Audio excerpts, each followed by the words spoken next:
Hey nerds, Bevan here, welcome back to my channel. Today I'm doing a long overdue video response to my friend Chris, aka dcrediah. So I'm not sure if this was his original idea or if he did a video response to some other YouTuber that he follows, but essentially today I am going over my top 5 collectibles in my collection that are not action figures. So I actually had to do a little bit of looking around here in the office to see if I had 5 items that weren't action figures, and I did. So we're gonna go through them right now in no real particular order, except for maybe convenience of me being able to grab it and show the camera. So the first thing I'm going to show you is the oldest item in my collection. However, it's not the item I have had the longest, but I will get to that later. This is from 1990. It is the Hasbro WWF Wrestling Ring. So obviously I did have this as a kid, not this specific one. Well, I mean, maybe, I don't know for sure, but I sold my original one, or I lost it or broke it or something like that. But this is not my original one that I'm aware of. This one though, I did receive from my girlfriend for Christmas. It was the present she gave to me for my first Christmas in this house that we bought together. So this means a lot to me. I have, since moving back into this house, which I discussed in my last video, I have not really figured out a way to display it, although I do have one idea, but I do need to get some Hasbro figures to display it with, so it's not like high on my to-do list for this room. Sticking with 90s wrestling and also transitioning to the item that I have had the longest in my possession. I got this at my first WWF show back in 1998, which was July 4th in Vancouver. The main event was Undertaker versus Kane, even though for some reason in my head I have vivid memories of being there for Steve Austin versus Mankind, which apparently never happened on that show, so I have no idea why I have that idea in my head. Regardless though, I bought this item when I walked into the building before we got to our seats, and it is a Degeneration X foam finger. So yeah, you stick your hand in here. This, if you can't read it, it's hard to say. It says, "You make the rules, we'll break them." The reason I show you this side is because my cat kind of ripped up this side, but whatever. Like, it's, I had this thing for like 22 years, and then I had the cat for a few months and the cat fucking ruined it. Whatever, it's fine. It's still, you still get the gist of it. It's still the coolest thing that I have. Maybe not the coolest thing I have, but obviously top 5. Of course, I wanted to include a graded comic book in this video since that's kind of one of my new passions in the last couple of years. But I had a hard time choosing which one I wanted to show since I have, I think, what do I have now? 8? Yeah, I got 8. I had a hard time narrowing it down to 1, but I did pick this X-Men number 4, first appearance of Omega Red, right there. And the reason I chose this one is because it's one of my favorite covers of all time. You got Wolverine, Jubilee, Gambit, which are all in my like top tier X-Men favorite characters. Like, they're probably all top 5 along with Beast and Cyclops. So that works out really well. You have Jim Lee, who did the cover, which is my favorite comic book artist of all time.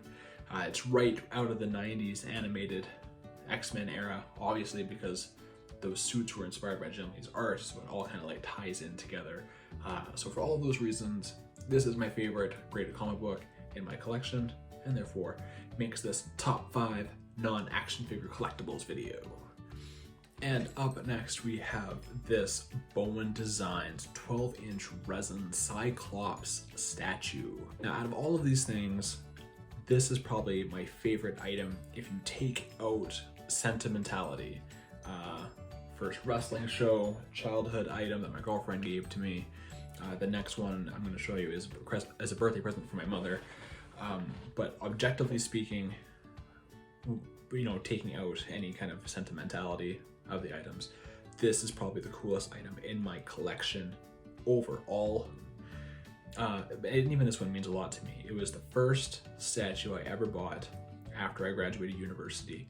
I saved up a couple months of wrestling money and I bought this. It was the summer of 2014, and it just means a lot to me. It's the biggest statue I have right now. I actually, I think it's the biggest statue I've ever owned. I don't think I've ever owned another 12-inch statue before. I would love to have more of these, but to get, you know, this size in resin, they're pretty expensive. Even this back in the day was like 220 or 250 bucks. But nowadays, you know, these statues go for like 300 to 400 bucks. So it's tough, but like Cyclops is my favorite X-Men and I love this look. I just think this is the friggin' bomb, basically. And the last item in my top 5 is right over here above my shoulder. Okay, so mind the glare on this, but this is a plaque, picture, poster, whatever you want to call it. My mother gave it to me for my birthday, I believe it was last year. Time's kind of lost all meaning with the pandemic, so I can't remember if it was 2020 or 2019, but I know it was right before a move, which really, in my life, doesn't really mean a whole lot. But we do have, I think it was 2020. Anyway, so it's the DC Comics First Editions, and it shows you the 6 main members of the Justice League and when they had not their debut appearance, but their debut comic series. So we have Superman 1 as opposed to Action Comics 1, Batman 1 as opposed to Detective Comics 27, etc. And I just love this piece, and it's really like a centerpiece of the wall. There's a sneaky peek of a room tour there for you. But yeah, this thing is awesome and I love it. So those are my top 5 non-action figure collectibles in my collection. They all mean something different to me for different reasons. They're all friggin' sweet. I will probably never get rid of any of them, especially the only one I'd probably ever get rid of really realistically is that X-Men comic book, but it's one of my favorite covers of all time, so like why would I get rid of it? Hit me up in the comments below. Let me know some of your favorite collectibles that you have that aren't action figures, or if they are action figures, I don't care. I love action figures too, so just kind of let me know what kind of cool stuff you got right now, if you got anything new recently. If you like this video, hit that thumbs up button. If you really like this video, hit that subscribe button because I'm back on the doing videos on a regular basis train. Yeah. Follow me on Instagram at BevanBoyChuck. And until next time, folks. I'll see you next time, folks.